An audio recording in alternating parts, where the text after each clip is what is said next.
中国深陷危局，而这个危局又被一个看似逆转的动作撕开了裂缝。就在全球目光聚焦中美对抗的关键时刻，特朗普竟主动举起橄榄枝，宣布要为美中关系另立规则。这一次不是旧剧本的温柔插曲，而是一场新格局的高空重构。特朗普在第一个总统任期里，彻底摒弃了美国数十年来对华接触政策，那条从克林顿、布什、奥巴马一路走来的接触即融合、经济互惠即和平的思路。如今他看似要重启这一思路，但其实背后隐藏的是更强硬、更结构化、更有另起炉灶意味的策略。最新消息显示，美中两国高级谈判代表在马来西亚吉隆坡结束为期2天的紧张会谈，达成一份框架协议。这份框架协议看似只是暂时休战，中国同意恢复采购美国大豆，暂缓稀土出口管制，而美国则搁置新增关税，回撤因芬太尼危机而对华征收的部分关税，并承诺暂不启动新的对华政策行动。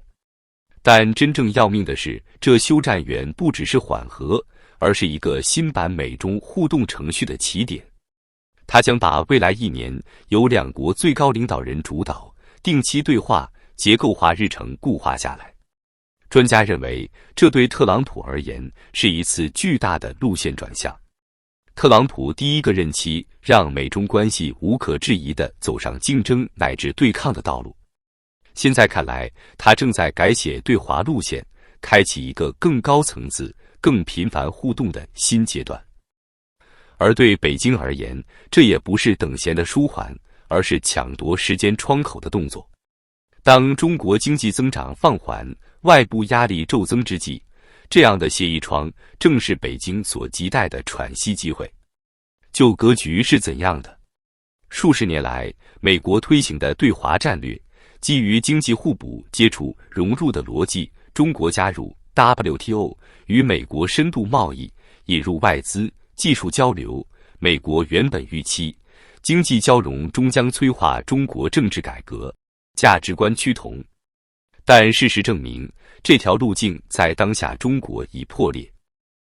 而特朗普主张的另立规则，则意味着不再幻想中国会走西式路线，不再寄望接触即融合，而是直面竞争、直面对抗，同时在竞争中寻找交易。新版格局的第一条迹象是，2025年1至8月，中美双边贸易额同比下降 14.4%， 其中中国对美出口下降 15.5%。与此同时，美国对中国商品提出高至 145% 的关税威胁，而中国响应则以高达 125% 的关税为威胁回击。这说明两国经济链接正在断裂，旧的你中有我，我中有你的局面或许难再维系。但与此同时，这次框架协议也意味着，即便竞争激烈，也开始进入一种规则化竞争加稳定期的阶段。特朗普一方面想维持自己强硬的标签，另一方面又迫于现实，疲软的欧美经济、摇摆的选民倾向、全球供应链震荡，都促使其不得不寻求与中国的交易窗口。对中国而言，更为关键，这是一个暂停角力、争夺内政喘息空间的机会。为什么特朗普现在要大转弯？原因不只是选票，也不仅是全球供应链动荡，更深层的是美国内部结构性问题需要外部缓冲，而中国的经济放缓使北京也不得不寻求缓冲。特朗普的算盘其实十分清晰。首先，恢复中国对美国大豆等农产品的采购，有助于他在关键州如艾奥瓦、伊利诺伊争取选票，因为这些州农户受到中美贸易战冲击严重。其次，暂停对华新关税，搁置稀土管制威胁，有助于缓解给美国制造业和科技界带来的震荡。这些行业在特朗普第一任期中已多次被定为受害者。第三，也是更关键的一点，特朗普想通过一次交易重塑自己擅长的形象，那种强势谈判、对手就范，我拿到好处的标签。对于一个重返政坛的前总统来说，这是必争项。在这次框架协议达成后，特朗普在首尔 APEC 峰会期间表示，他期待与中国达成伟大协议。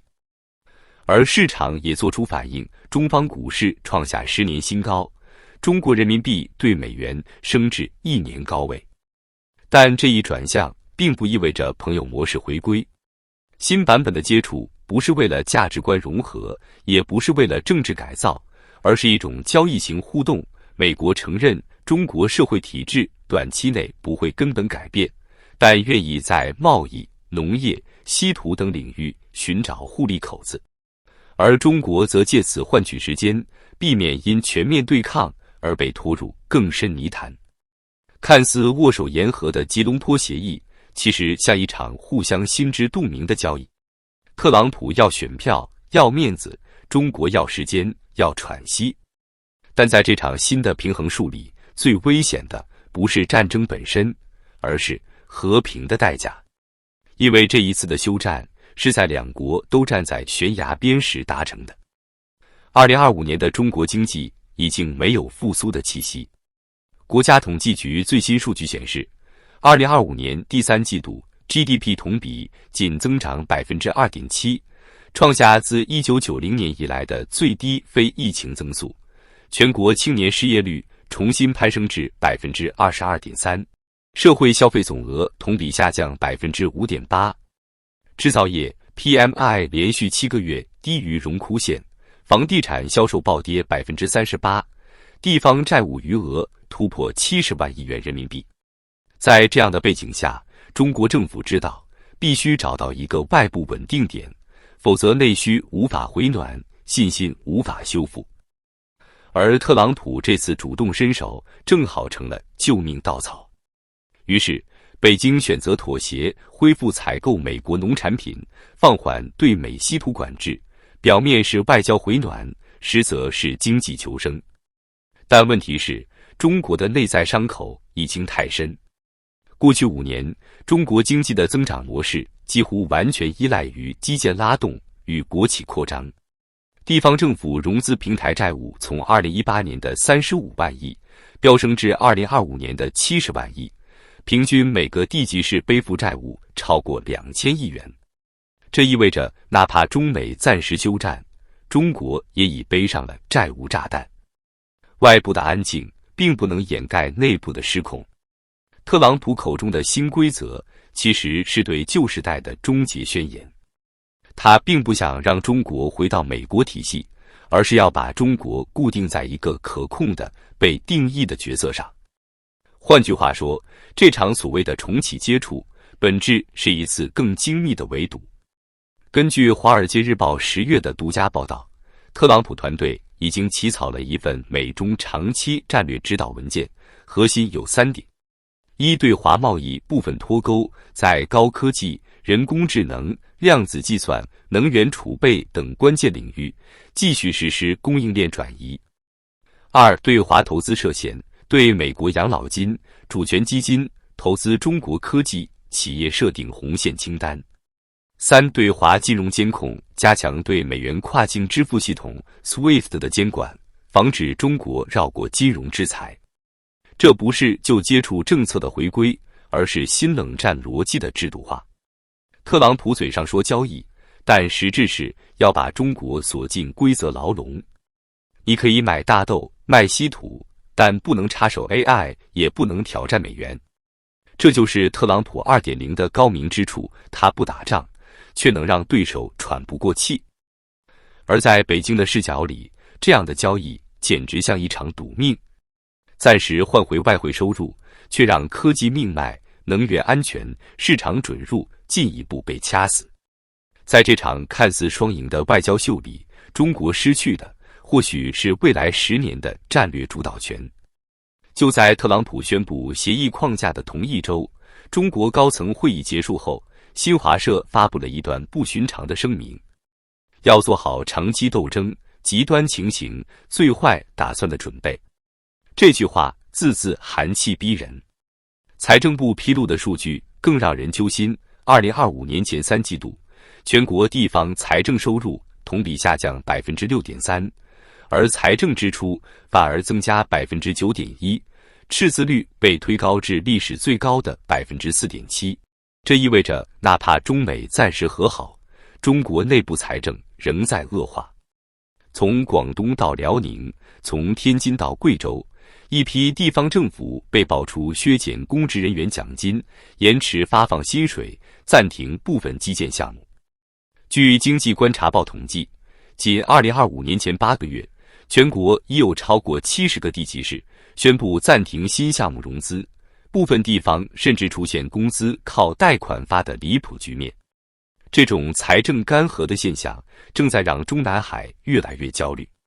他们明白，这次休战给不了真正的复苏，只能换来短暂的喘息。就在吉隆坡会谈后的第3天，中国商务部公布的数据让人彻底看清现实。中国对美出口在9月同比下滑 17.9%， 是2020年以来最大跌幅。制造业用电量、出口订单、物流指数全线下降。长三角部分工厂出现有单不敢接、接单不敢生产的怪现象。深圳一家出口电子厂老板对媒体说：“我们不怕没订单，怕的是做了赚不到钱。”这句话也成了整个中国外贸行业的注脚。即使特朗普重新递来橄榄枝，这根枝条也已枯黄。中国被迫接受的不是接触的甜蜜，而是竞争的冷酷现实。未来的中美关系不再是合作对抗的摆荡，而是竞争谈判在竞争的循环。特朗普要让中国永远忙于补漏洞，却无法再制定规则。这才是特朗普 2.0 的真正剧本，让中国看似回到桌面，实则困在棋盘。今天的中国不再是那个可以靠投资与出口奇迹复苏的国家，内需萎靡，产业过剩，债务失控，出口骤降，每一项都在吞噬增长的根基。而这一切又在休战的表象下显得格外讽刺。看似平静的局面，实则是风暴前的死寂。有学者说得更直白，中美关系的暂时稳定，只是因为两国都在积蓄下一次冲突的能量。特朗普需要一个能证明美国再度伟大的舞台，中国领导人需要一个能证明中国还没倒的幻想。于是，全球经济的焦虑、金融市场的动荡、普通民众的失业和通缩，成了这场权力博弈的代价。中美在桌上握手，却在底下掐腕，真正的较量才刚刚开始。